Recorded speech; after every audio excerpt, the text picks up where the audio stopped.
showed up to a place I'd never been and walked into this big warehouse, and at the very end there was a guy with his back to me with a drafting board. I had a curtain separating me so that I don't see. We'll begin. First of all, tell me about your hair. Brown, long, I guess a little bit past my shoulders. Your jaw. My mom told me I had a big jaw. Yeah, they're brown eyebrows, dark brown eyebrows. I didn't know what he was doing, but then I could tell after several questions that he was drawing me. Tell me about your chin. I guess I haven't really compared it to anyone else's chin, but especially when like I smile, I just feel like it kind of protrudes a little bit. What would be your most prominent feature? Kind of have a fat, rounder face. The older I've gotten, the more freckles I've gotten. You sort of realize, oh man, now I have to talk about myself and think about my looks. I'm 40, so I'm starting to get a little bit of the crow's feet thing going on. Once I get a sketch, I say thank you very much, and then they leave. I don't see them. I still didn't know. All I had been told before the sketch was to get friendly with this other woman, Chloe. Today I'm going to ask you some questions about a person you met earlier, and I'm going to ask you some general questions about their face. She was thin, so you could see her cheekbones. And her chin was a nice, thin chin.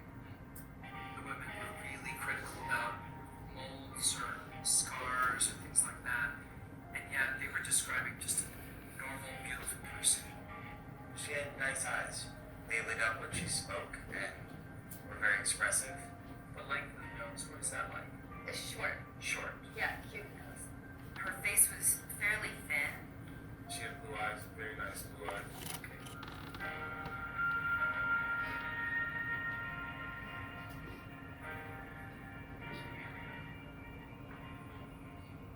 So this is your self-described image?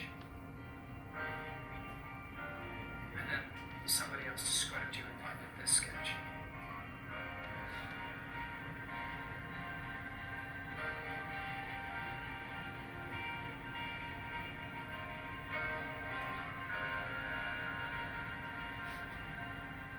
I have this whole thing about having dark circles and crow's feet around my eyes, and that was not part of the sketch at all that the stranger did. The stranger's was a little more like gentle.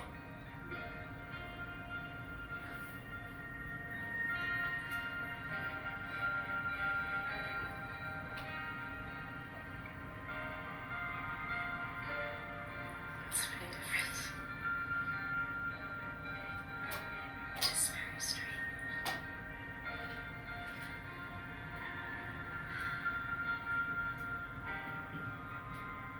She looks closed off and fatter.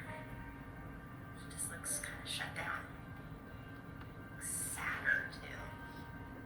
The second one is more beautiful. I think they're catching more of that from you. Yeah. She looks more open and friendly and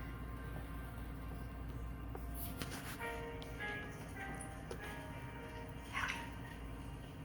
I've come a long way in how I see myself, but I think I still have so, you know.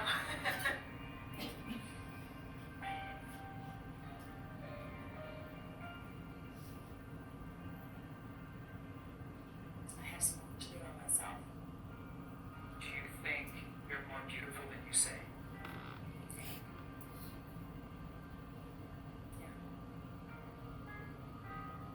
Chloe's perception was so clearly different. Her picture looked like somebody I thought I would want to talk to and be friends with, like a happy, light, much younger, much brighter person. It's troubling. I should be more grateful of my natural beauty.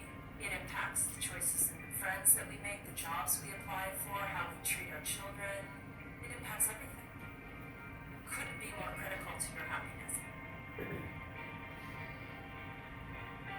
Our self-perceptions are generally kind of harsh. harsh and unbecoming when really that's not how the world sees us.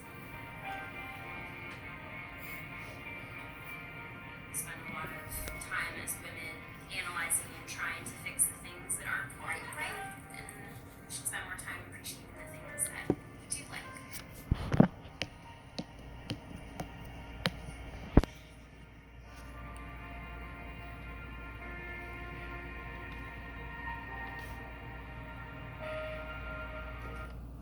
Alright, what did you guys think? Any comments?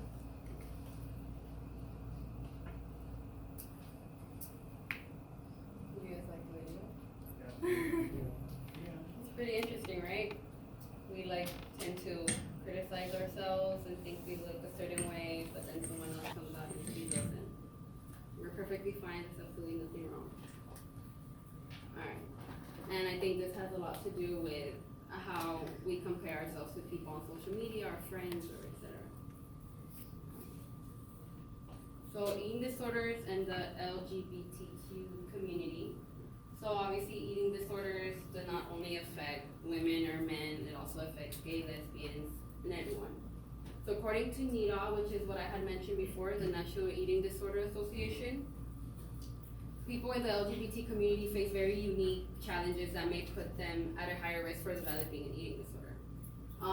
It's also been said by research that as early as 12, gay, lesbian, and bisexual teens may be hired for binge eating or purging. And I'm still not really sure why it's related to binge eating and purging, but that's what the research has said. But there's still a lot of things, research that's been limited regarding this community. So some of the potential factors that may be contributing to the development of these eating disorders within the LGBTQ community is these people suffer a lot from rejection or in fear of rejection from their friends, their family, and their coworkers. The inability to meet body image ideals regarding within the LGBTQ cultural context. They've probably been victims of bullying due to their sexual orientation or gender identity. Discrimination as well due to their sexual orientation.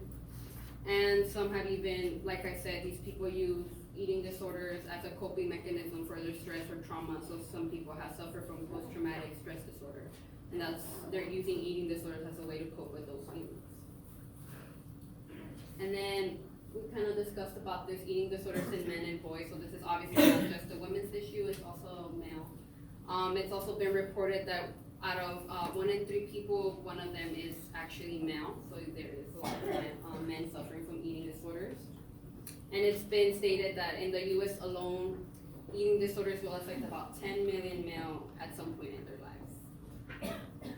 But once again, due to that cultural bias, I see it a lot, especially within the Hispanic culture.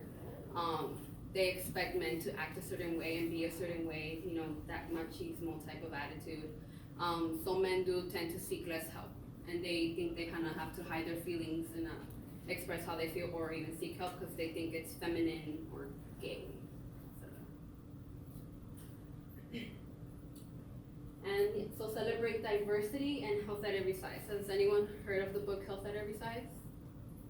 No? It's a really good book. It's by Linda Bacon, who actually acknowledges that the most important thing is well-being and healthy habits are more important than any number on a scale. So she doesn't believe that whole issue of like BMI and like having to be categorized underweight, normal weight, and overweight. And of course, we all have our own personal genetic makeup, so we all come in all different shapes and sizes, and that really all depends from where we come from. And then some of the ideas that she has in her book are things like accept your size, love and appreciate the body that you have, and accept empowers you to move and make positive changes. And then of course, trust yourself. We all have internal systems designed to keep us healthy and at any healthy weight. So here are just some tips on how to help a friend if you feel like they might be suffering from an eating disorder or anything really. So one thing you could do is learn more about eating disorders, which is what you guys are kind of doing right now. Hopefully everyone's been paying attention. Also, if you feel like one of your friends might want to share something personal, something important, you wanna like plan a safe and private place that's uninterrupted, so to have a conversation with them, so they know that you're giving them your full attention. We definitely wanna be calm, patient, and caring, offer your support, and the most important, offer resources, right? We're not professionals, we're not here to give advice, to give therapy sessions. We want to guide them to the right direction and give them the help that they need. So things that you shouldn't do is offer simple advice like you just need to eat more or stop eating so much. That's just gonna make things worse. Don't make accusations or make them feel guilty like it's their fault that they have developed an eating disorder. Don't exclude them from friends or social interactions. They're already suffering from a lot of anxiety or other things, so doing this might just be a little bit more triggering. This one's really interesting. Don't promise to keep their secrets safe. Why do you guys think that's something not to do? Yeah. They're not reinforcing the idea that something's wrong with them already. Like, oh, if I don't tell anyone, it's because no one should know. It's like a shame thing. Okay, yeah. So you wanted to share? Just like how you trust them, they trust other people, so they'll probably tell the person who they trust. Okay. Those two are valid, but the thing behind to not promise to keep their secret safe, because the most important thing is their safety, right? Like I've mentioned, these individuals are not only suffering from eating disorders, they're also engaging in self-harm situations. So, what if this individual is at, it's life-threatening type of situation? You don't want to be like, oh, well, I'll keep your your secret safe, but it could cause something serious, right? So we want to make sure the priority is to know that they're safe, their life is safe. And don't make food, weight, or appearance the center of conversation. That's very triggering. Alright, so here are some of the resources. As you can see, there's a bunch of resources here on CSUN. So the University Counseling Services, it's not only regarding eating disorders, it could be anything from anxiety, depression, stress over exams, anything. It could be absolutely anything that have to do with eating disorders. We also are located at Birmingham Hall in the University Counseling Services, and this is our email if you guys ever want to contact us. The Oasis, has anyone here used the Oasis? I have one. Okay, a few. So the Oasis is up here just because it provides like that wellness and like being in peace and calmness and stress-free environment, which is really important for us, especially as students. The Clark Student Health Center is up here because they have great peer nutrition counselors. So regarding eating disorders, you don't only need like therapists or psychiatrists, etc. It's also important to have like a registered dietitian to help people with eating disorders know how to meal prep and like the portion sizes and everything. And then if you feel like at any time in distress or need someone to talk to and you're out of the operational hours of 8 a.m. to 5 p.m., we have the CSUN helpline, which goes a little bit throughout the day, 6 p.m. to 12 midnight. And then if you feel like you might be suffering from an eating disorder, there's a free and anonymous screening right there at csun.edu/counseling/jade you guys could take. And then we have a resource outside of campus if you know anyone that's not a CSUN student but you think might be suffering from an eating disorder. Once again, NEDA, which is a National Eating Disorder Association. And these are just some workshops that the University Counseling Services provides, from things like LGBTQ support, grief and loss support, self-compassion. These classes are closed already for this semester, but they're available every semester. And if you guys are interested in any of these, you could email us at j.at.csun.edu. And yeah, please join us on Instagram, Facebook, etc. Any questions? All right, thanks guys.